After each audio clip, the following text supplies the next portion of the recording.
Okay, Julie, thanks for being here today. Thanks for your having time. me. I appreciate it.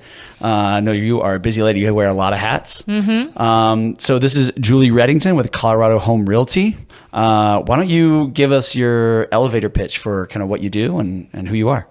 Yeah, I came here, as you can tell by the accent, not a local. Moved here in 2005 for what was meant to be 2 years, and obviously 2 years crept into our 19th year.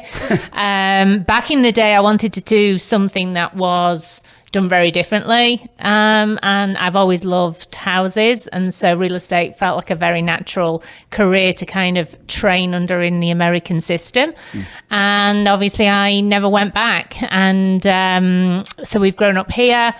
I have evolved into all sorts of different other hats, as well as, real estate. My other kind of side gig right now, what I call my passion project, is heading up a women's connection group in Highlands Ranch. It's actually a international company. Polka Dot Powerhouse? Yeah, Polka Dot Powerhouse, Cool. yes. I like that name. Yeah, and I've been in the position nearly 12 months now, and I just love it. It's been a wonderful way to connect with women. We're not preliminary business owners. There are some that just want friendship, connection.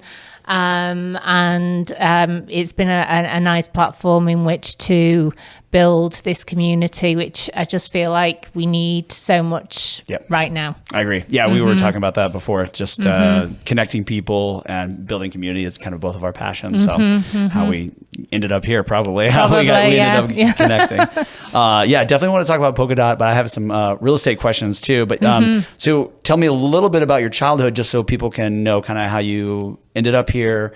You said you thought you were coming here for 2 years. So you grew up in the UK. Was it in London? No, I'm from a place I was born in Manchester. I'm an only child. Don't judge me. I always say that they made me and made perfection and stopped there. They're like, that's perfect. We don't need any more. We don't need any more. My parents are still married to this day. They're my inspiration. Had a very How long have they been married? I think it's coming up for about 55 years. Wow. Holy cow. Yeah. Okay. And so I had a very normal, nice childhood, which I feel now when I speak to others, it's like, gosh, I was very blessed, with that. In the UK, and I think still to this day, we tend to do things sooner, and there isn't still the expectation to do university. So I left school at 18 and went to work. Okay. And you said you graduated high school at 16. That's pretty common there. Well, yeah. So we have high school up to 16, and then at 16 you can choose to go on to what we call college for 2 years, and then at 18 you can go on to university until you're 21. So I didn't do the university, but just before I left college, I met my now husband. I actually met him in an elevator in London, of all places. What was he doing there? Well, we were both doing what we call A-levels. We were doing an A-level revision course. And, when I just look at the factors of us meeting, it was definitely something bigger than because the chance of us meeting was so slim. I kind of knew when I saw him, he was the one. Wow, and, when you saw him. Yeah, when I saw him. True love at first sight? I chatted him up. I was kind of a woman. I know what I'm going after here. Okay. So I met him when I was 18. We were engaged. I was engaged when I was 21. We bought our first house at 21. I was married by 23. Yeah. Very young in today's world. Yeah, I got married really young too. And then we had the 2 girls. And then by the time we got to kind of get into our 30s, we were kind of itching to do something just a bit different. Yeah. And what were y'all doing before then? Up until then? We were just working. Okay. Yeah. I think you said insurance. Yeah, I was in insurance. Okay. My husband, he had a job at the Royal Mail post office back then, and life was just simple and it was good. We had our 2 holidays a year, everything was ticking along nicely, but we just had this And it's funny, kind of at the end of the late 90s, early 2000s, I felt like in the UK there was a bit of a movement happening and people were wanting to move abroad. Okay. And the US specifically? No, mostly to Europe, France, Spain. All these TV shows kind of popped up about A Place in the Sun and just start, moving everything for, quote, a simpler life. Yeah. And our best friends also had the same dream as ours. We researched this. We were moving to France. We knew which area in France we wanted to move to. And there was two slight issues. One, we didn't speak the language. Yeah. And the second was we didn't have jobs. But our friends actually went ahead and did it. And they're still there to this day in the south of France. But for us, unbeknown to me, my husband was talking to his company here in Denver. And cut a long story short, he just came home one day and said, I've been offered a job in America. So we were like, okay, let's do it. This was it made sense. We kind of speak the same language. Yeah. And I can understand you just fine. Oh, you can. Yeah. Not everyone can. And so, and obviously he had a job. So it was meant to be a 2-year stint. And I have grown like a British community here as well. And I kind of joke now that whenever, and there's a lot moving over here still, and all of them say, yeah, we're just here for 2 years. And I feel like saying I need the T-shirt that has... I was just here for 2 years. Yeah, it was only meant to be 2 years because, I don't know, somehow life creeps up on you here and you get settled. So you get here and you decide to get into real estate.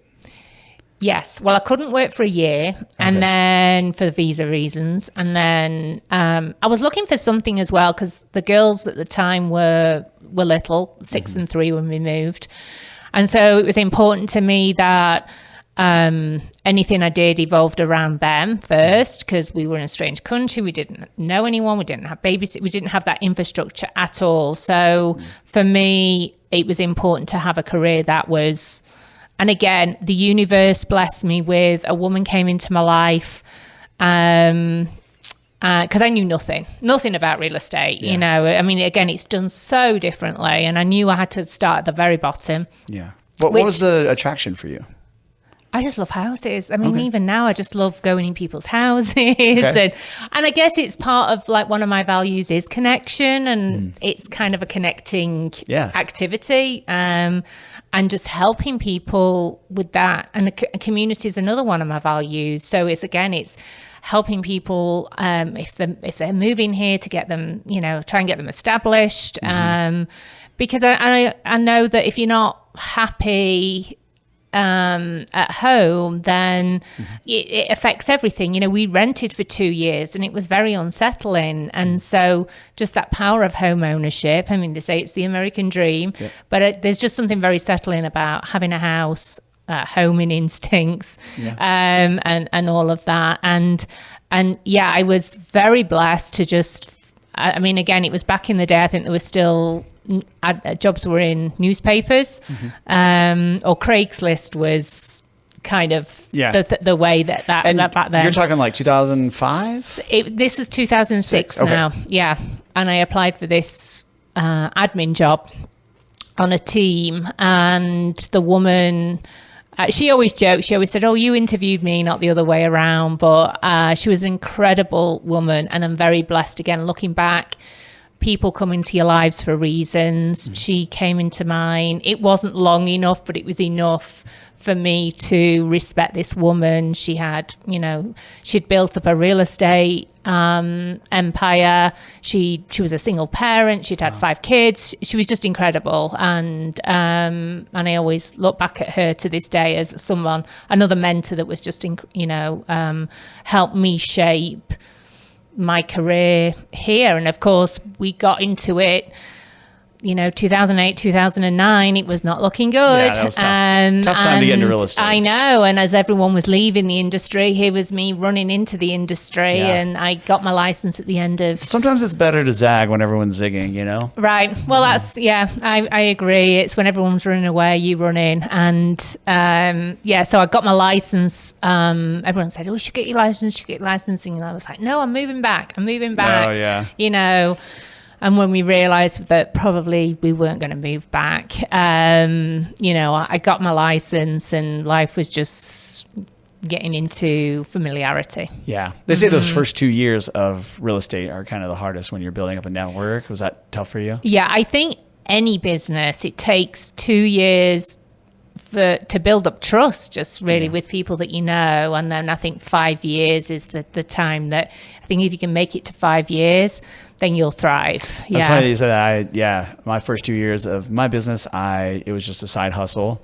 And then probably it was 5 years before I went full time, and then it became I was making more from my side hustle than my job. And then I was like, why am I still doing this job? I should just do my side hustle now. Yeah. But 5 years was kind of the mark for me. And then it was a big leap, going full time, doing full time video and leaving my 9 to 5. But, that's very true. So 18 years now doing real estate. Is that right? Yeah. Yeah. How has the real estate market in Denver changed? I mean, you've been through a lot of different ups and downs, but what has changed the most about real estate in Denver? I mean, obviously the market, we had a great run. I mean, from 2012 to 2022, I mean, they say things come in cycles, 7 to 10 years. Yeah. We obviously saw a lot of people get into the industry. I think when I first started, there was 11,000 agents, and I think today there's about 40,000 agents. So a lot look at our career as, this is easy money. We can do it. There's all these glamorous shows that make it look super easy. Yeah. So you just show some homes and then collect a commission, sign a contract. Exactly. And then, There's nothing more to Make a few phone calls. Exactly. Drive up in your nice car and you get out in your high heels and everything. But and now my husband, he joined me in the business. He was in the corporate world up until 2018, and he left there, and he was kind of like, okay, what do we do next? And we said, well, let's join forces with this. And do you guys actually work together a lot? Or are you kind of doing your own things mostly? So we have our roles, for sure. And it's taken a few years to kind of figure out, what those roles look like. But I think, for me, I'm super passionate about the contracts and the actual physical bits of the real estate transaction. And this is what you don't see. He does all like the unglamorous bits.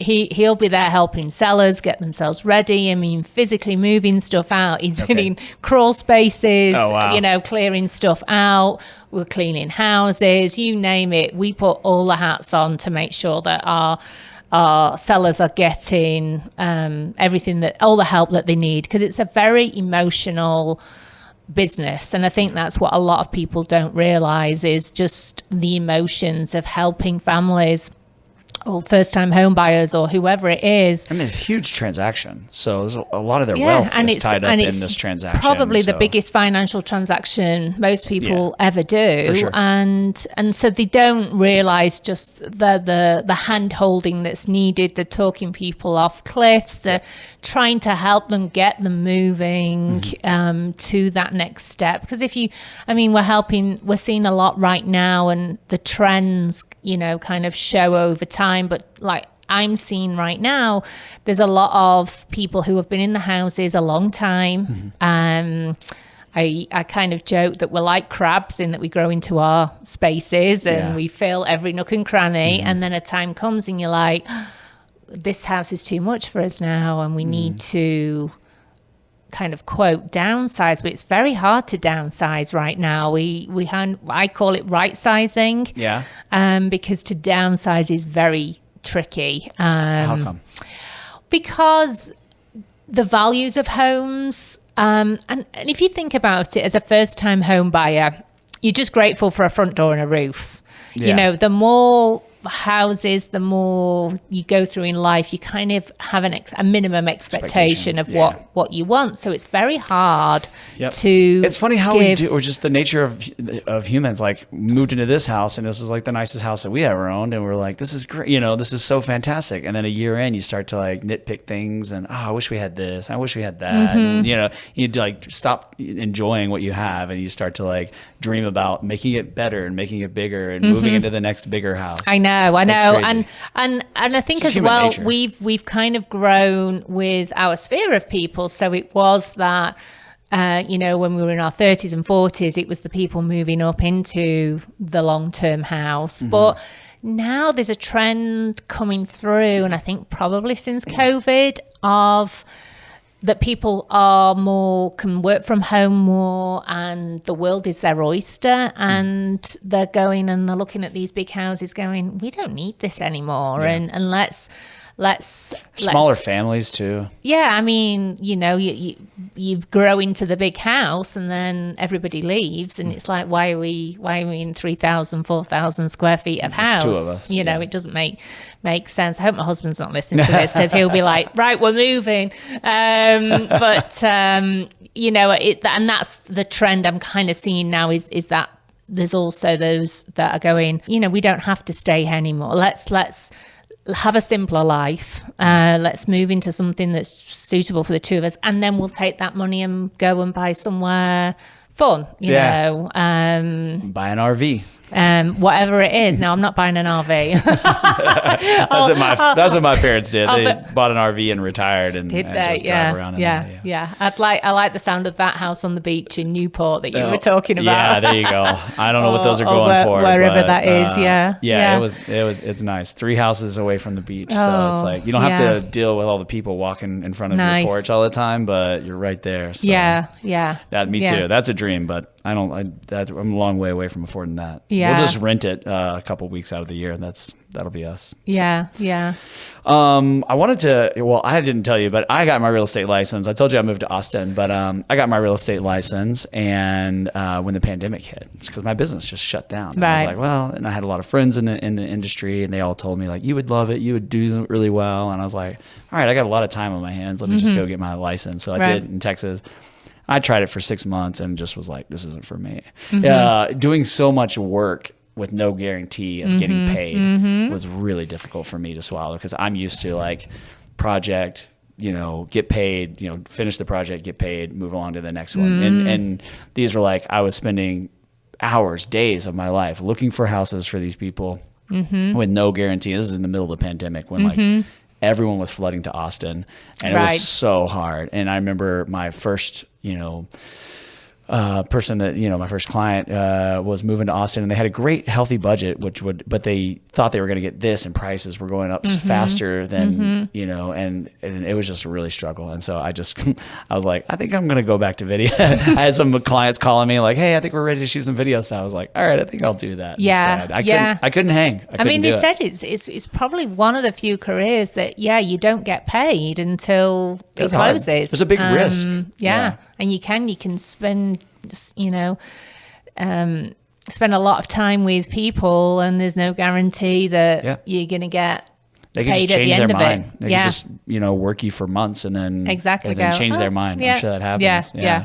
I also wanted to ask you about there was a big settlement that you just came out with, the real estate commissions and stuff. How was that? Can you maybe explain that to someone who doesn't know what it is, and then maybe talk about how that you feel like that's going to affect you guys? Yeah. So the lawsuit came about because somebody decided that it didn't seem right that a seller was paying. So with commissions, there's 2 sides to that commission. There's what you would pay a listing agent, and then there's what you would pay a buyer's agent.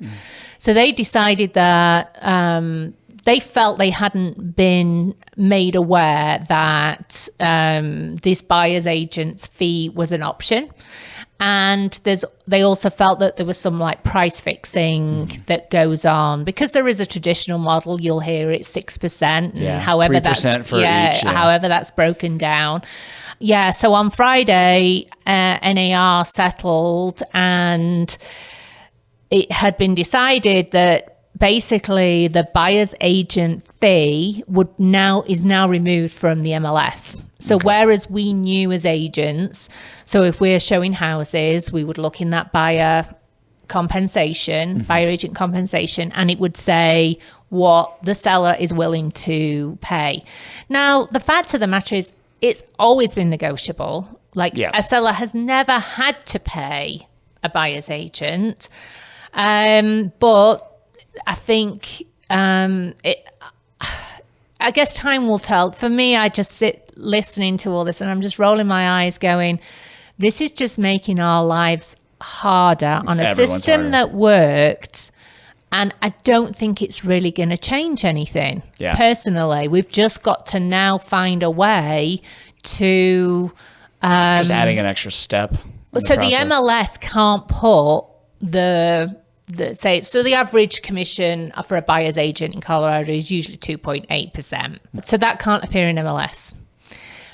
But there's nothing to say, and I'm sure some bright spark out there is working on this right now. Someone said, why don't you do this? I'm like, I've not got the time or the technology to do it. But if anyone's listening, this is what you should be doing, is to create a website, an independent website that can put the buyer's agent fee in there. I mean, it's just ridiculous. Could you link that on the MLS?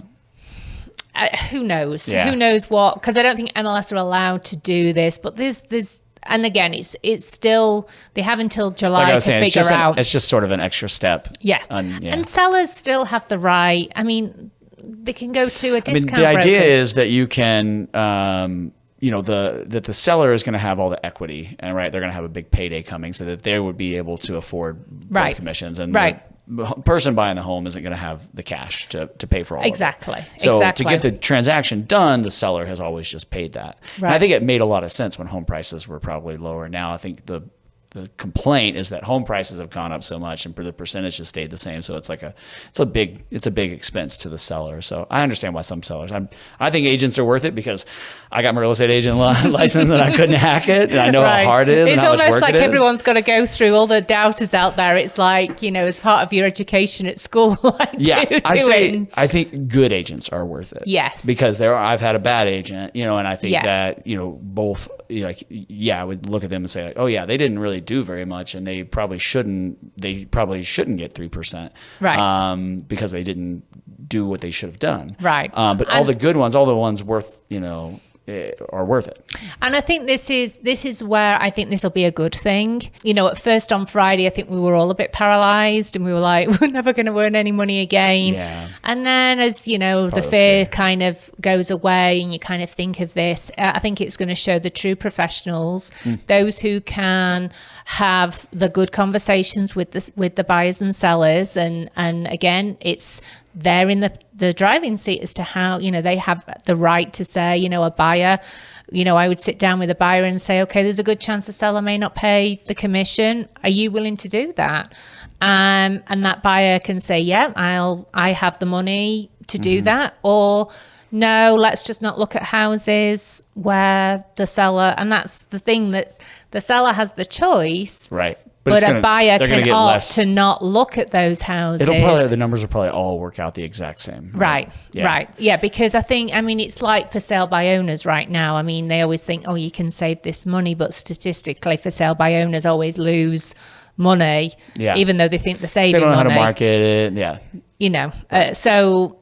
yeah, I'm not too worried. We've just got to work out the mechanics, and just I've been very blessed to be part of an amazing brokerage, have an incredible managing broker, Matt Hudson. He's grown an amazing company. And so we're way ahead of just being on these conversations and just making everyone feel happy about, at the end of the day, you've got choices. Yeah. Yeah.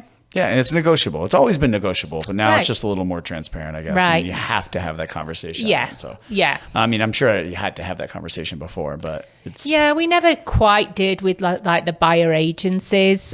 So, like I say, I think this is a good thing, because it's actually making us now become more disciplined in our conversations and our practices and our structures. Where we could have got a bit complacent. Yeah. So it's a big shift for sure. I also think a lot about technology and how it's impacting our business and what we're doing, with video and the video and photo world. But my experience with real estate, also the tons of technology coming out, websites, all the big tech players who are coming out and buying up houses, the Open Doors and Redfins of the world. Are there any technologies that you guys are using that you're excited about, or is it mostly things that are kind of coming for the agents? Well, again, I've been doing this long enough to know that there's usually some boulder coming at you, ready to hit you and threaten you. And I feel like every year there's something new, you know, of oh, this is going to be the new model. And then it just seems to always kind of come back, kind of go on by, you know, and people still need, again, it boils down to you still need connection. I still think you need a human there, because it is an emotional business still. And, you know, who's going to talk you off the cliff if nobody's there to kind of hold your hand throughout it? People don't see that side of our business, and it's about protection. I mean, that's why I love the American model. I mean, in the UK, they don't have like buyer agency over there. Oh, really? So, and that was one of the reasons I'd got into it in the first place. And then last week I was thinking, oh my God, it's so what do buyers do? They just buy it themselves? They just go see the no homes representation. Okay. Yeah. So like solicitors over there, they handle the paperwork of it all. Yeah, I met with a company last year when I was out there in London, and we were kind of just, you know, sat around, and they were like, I can't believe you can do this. And I'm like, well, I can't believe you can do that. And, so it was kind of a funny conversation of you know, the different systems. But it does work well. I mean, again, buyers, they need somebody there, because you don't know what you don't know. Right.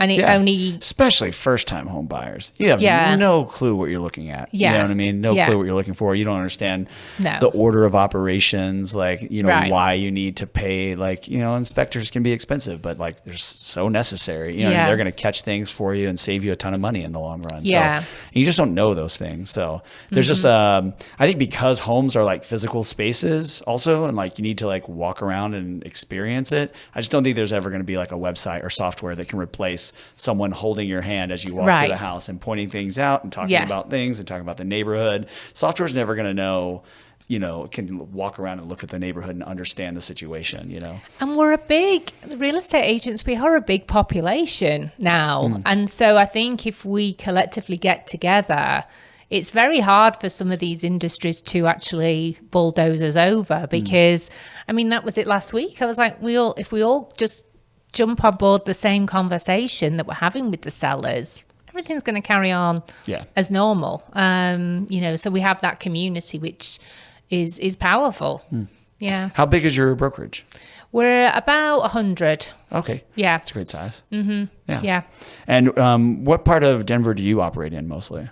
Well, I live in Highlands Ranch, and, you know, so most of my business is from referrals, so most of it comes in this area, but we go all over the place. Well, I say, that's where I said we. Did you see I changed from I to we? Because I sent my husband out on the, so we've helped people in Breckenridge, you know, Longmont, Colorado Springs. Okay, so you guys get around. I mean, the most of our business is local, because it's the people that we know. You said almost all your business is word of mouth, referrals. Do you do much marketing? So when I first got into the business, and again, Craigslist, I was the queen of Craigslist ads, because that was my job. And that was, so the model that I first got into, and with this woman that I mentored under, you know, she was watching the market, and she changed her whole business model to fix and flips. Because back in 2010, we were selling bank homes, we were selling short sales. You know, one of my first deals was like a 50,000 home in Denver. Oh, wow. And I thought this was amazing. You know, this check I came out with, I think it was like 1,500. And I was like, oh, this gets me 4 flights back to the UK, you know. And I always say to any agent, I was like, you know, just, you've got to do everything. You've got to hustle and everything. But the model back then was, she was pulling in investors, and so they were strangers. So it was very much a lead generation business, and that was all I knew was lead generation. Okay. So cold leads. And then when I moved brokerages, so I started off at a brokerage, and then I was there for 2 years. And again, I'm a people person. I needed to be around more people, because again, it can be a very lonely job. And I decided when I was moving brokerages, I said, I want to run with the wolves. I said, I don't care if I'm at the back of the pack, but I want to run with the wolves. Okay. And so I I found Colorado Home Realty, but their business model was all about referral. Okay. And this just horrified me. The thought I've got to go and ask friends and family for business. It was like, no, I'm used to just dealing with transactional business. Yeah. But then once I got outside of my head and realized that actually building a relationship model, it's a much nicer model to work with people who know you, who trust you, you can help them.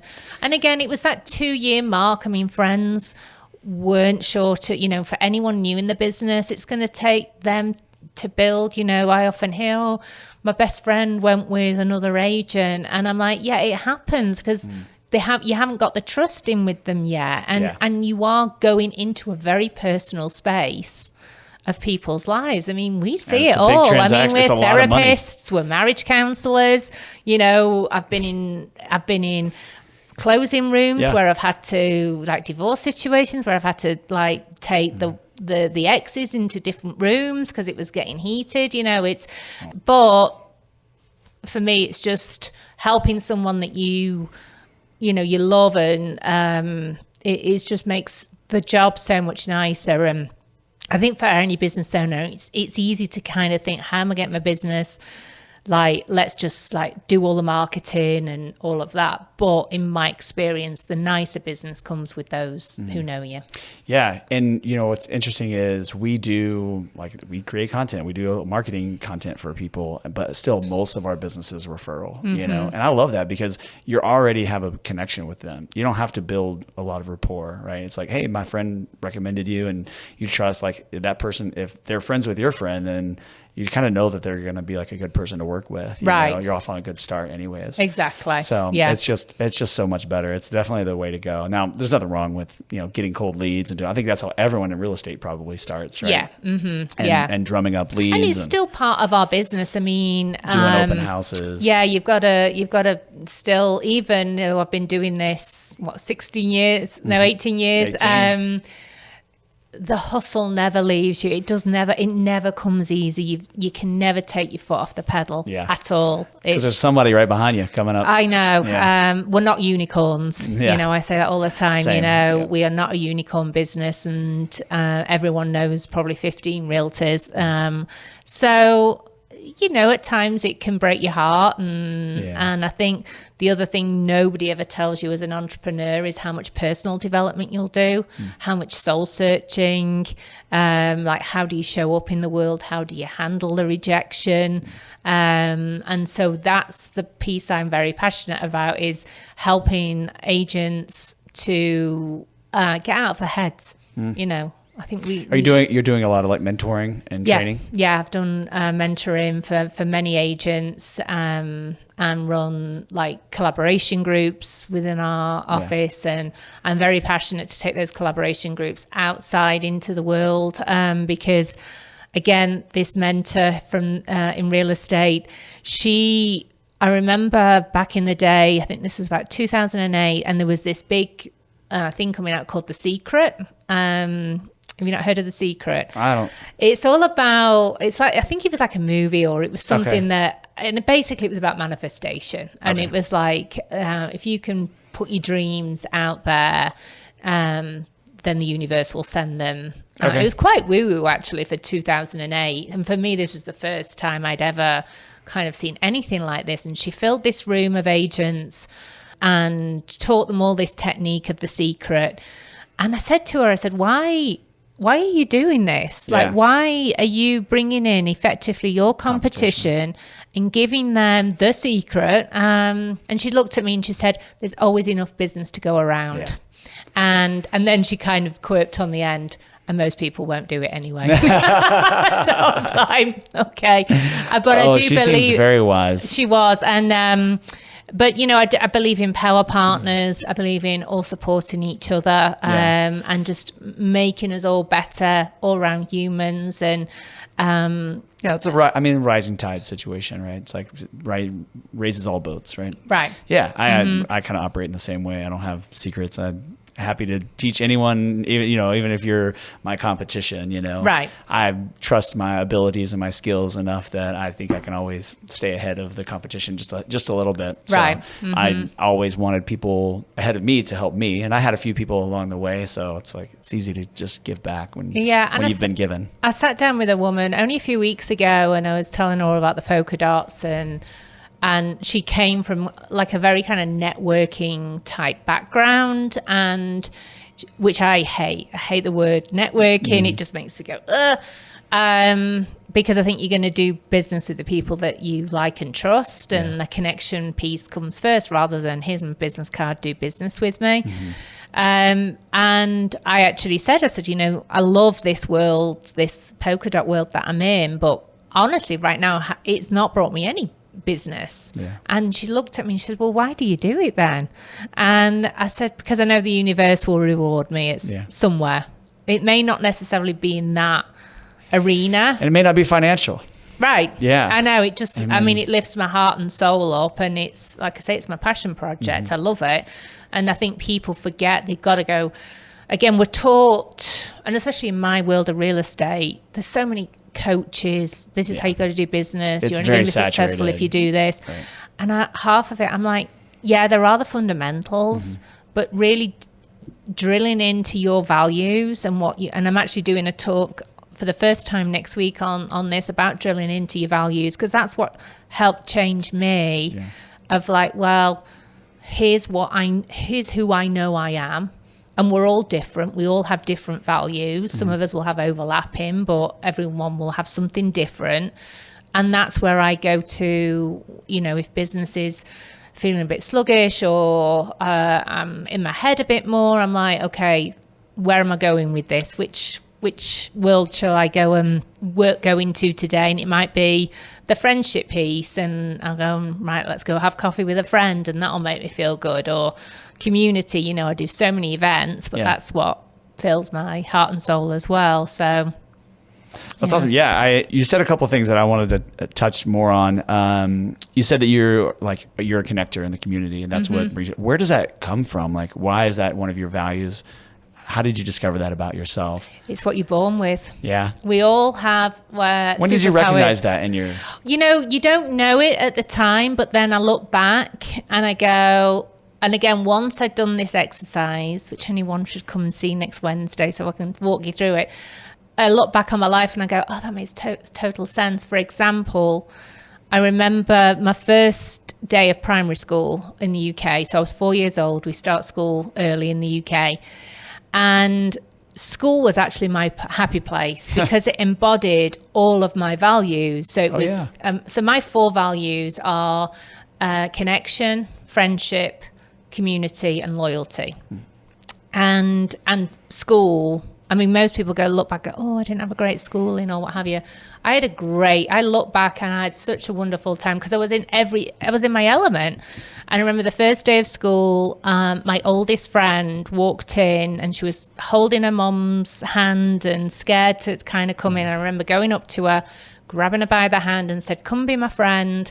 And we're still friends to this, so was, reveal my age, that was 46 years ago. Still in contact with many friends from school, work back in the UK, because that's what's important to me. And even here, I didn't know one person when I moved to America. I hadn't even been to America when my husband brought me out here. We hadn't even been on a visit. Did you guys visit before you moved? No, he just brought me out. You just moved here. You didn't even visit. No, and I said to him I guess you thought it was only going to be 2 years. Right. So that kind of makes sense, I guess. If you're like, we're just going for 2 years. And Denver back in 2005 was a very different place. People, bearing in mind, I come from the third biggest city in the UK.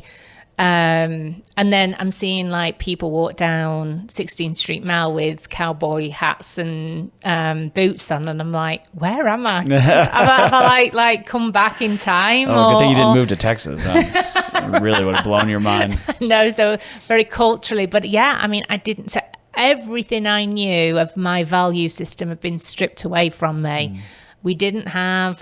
You had to start all over. And we didn't have... Facebook wasn't a thing back then. All the easy ways to connect nowadays.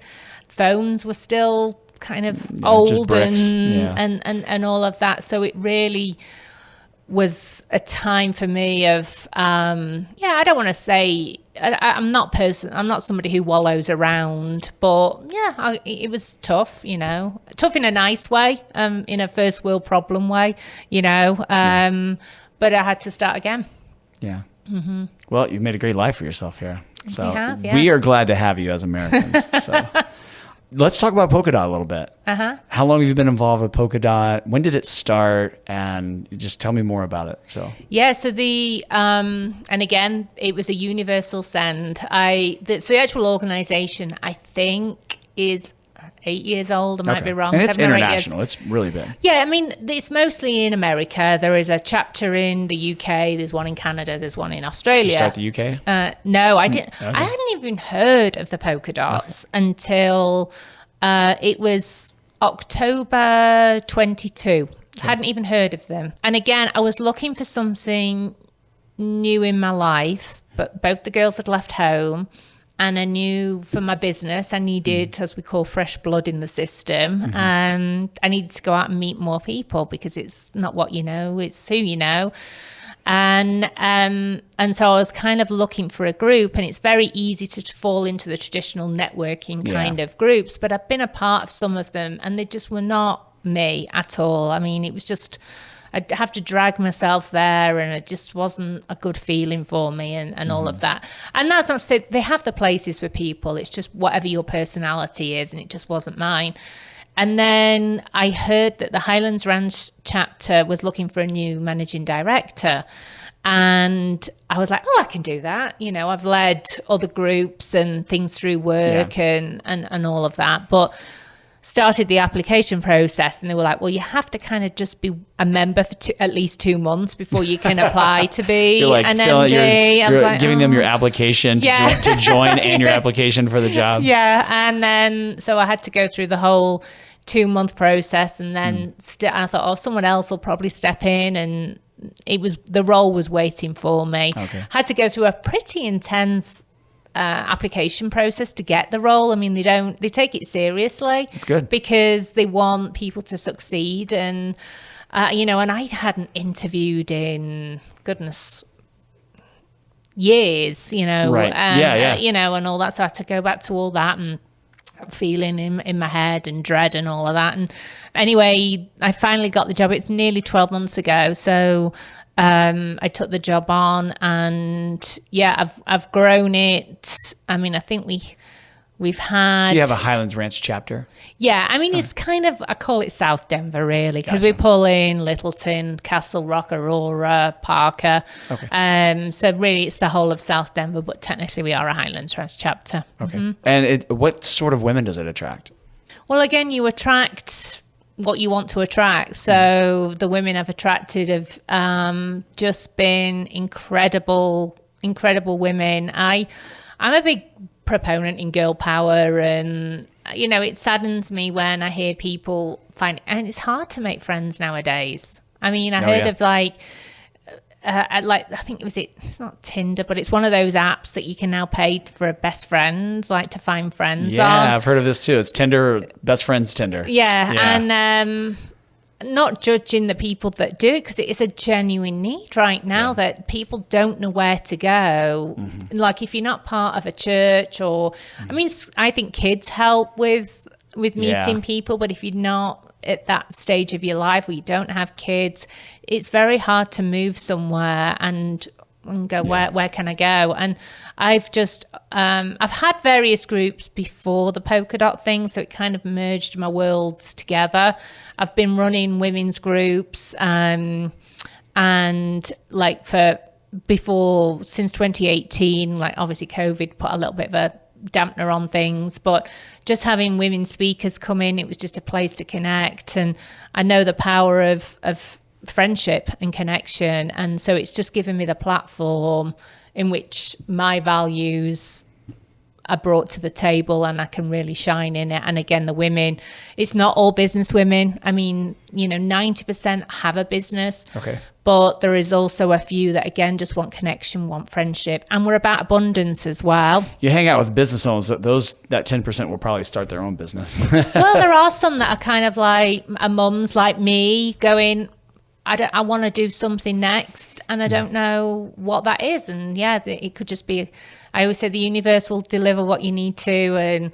And you just don't know who's going to walk into your life the next day and go, that's it. That's the new business. That's my new friend. Yeah. That new friend will help change things. The friends who are in the south of France, they were the ones who changed our trajectory on life. I wonder, had we met them, would we still, and nothing wrong with, I love where I'm from and everything else, but they had this vision themselves and kind of got planted us. that seed in you. Right. Yeah. Move So abroad. you just don't know. Yeah. Awesome. Let's wrap it up here. And I got some fun, just rapid fire questions so that people can get to know you a little bit better. Okay. And then I want you to just kind of tell people where they can find you. So what is one book that you think everyone should read? This isn't rapid fire. I'll be honest, I'm not the biggest fan of all the books out there. Okay. I go into historical fiction books. Okay. That's my escape. So I can't say, I think the only one I can really think of is How to Win Friends and Influence People. Yeah. That was probably the first book I read of those things. Yeah. But I'm not the biggest proponent of. You have a favorite series, a historical fiction series? There's certain authors. Anything historical with a crown in it, I'm reading it or watching it. I've watched. I think I lived those lives, and it's my. My happy place is a castle back in the UK. Oh, okay. So anything in that is where I'm at. All right, a hobby that you want to try but you never have, that you haven't. Oh, that I haven't tried. I mean, the thing is I used to dance and I haven't danced in a long time. You'd like to pick that back up? Yeah, that's never leaves you. Okay. But I'm not very adventurous. Have you tried pickleball yet? No, I don't know. So fun. All right. Is there a TV show that you can watch over and over again? The Tudors. Okay. Anything historical. Okay. I've run out of all the shows. I've watched them all. Yeah. Anything with a good battle and blood and gore, or someone's guts being, pulled out. Yeah. Were you into Game of Thrones then? I did like Game of Thrones. It was a little bit fantasy for me, but I did appreciate it. Yeah. It needs to be grounded in more reality. Right. Yeah. The Tudors kind of encompasses a lot of that. Okay. And then if you could teleport anywhere right now, where would you go? London. Okay. Yeah, you I didn't even skip a beat. You love it. Oh, I love how London. much you love the motherland. Yeah. And then what's a piece of advice or wisdom that stuck with you and that maybe you'd want to share? Just be yourself. Yeah, very simple. I think as you go into a business world, and again for me, real estate, we were thrown all these, you got to do it this way, you should do it this way, you're not going to be good if you don't do it that way. You know what you got to do, you just got to hustle. Yeah, and just figure out who you are. Yeah, and lean on that. That's the hard bit, and that's you'll what attract people who don't. like that, and that'll just make your life and business so much easier. Yeah. Cool. Yeah. Awesome. Why don't you tell people where they can find you and how they can reach out to you? Well, real estate, our website is thereddingtons.com. And then for the polka dots, it's just polkadotpowerhouse.com. And then look for the Highlands Ranch chapter and you'll find all the information in there. Okay. And then your Brits in Denver? Oh, we have a Brits in Denver. Yeah, I forgot that one. And I'm about to hit the button to welcome in our 1,000 member in the Brits in Denver Facebook group. Wow, 1,000 new members? Well, 1,000 members total. Oh, okay. Wow, that's a lot. Yeah, I think we're more than that because I have one that started, which was called the Bee Gees, which is the British girls. Okay. So you got to try to merge those two somehow. Yeah, so I've got the Brits in Denver. We're just about to hit our Brits in Denver. Well, thanks for including them in too. Yeah, we did have a BBs, but they were never as good as the Bee Gees. So I thought let's combine the powers. And half the BBs were Bee Gees because the BBs don't have Facebook profiles. And so I was like, let's just do Brits in Denver. Okay. Yeah. But we're a moving force. I mean, I must add in 3 or 4 a week at the minute. It's crazy. Oh, that's fun. Yeah. That's cool. Yeah. So there is a website, Brits in Denver, where you can find us. And then there's a Facebook group, which is where the party happens. Awesome. Well, thank you so much for your time. Yes. Thanks for having me. Yeah. All right. Cool. Take care. Yeah.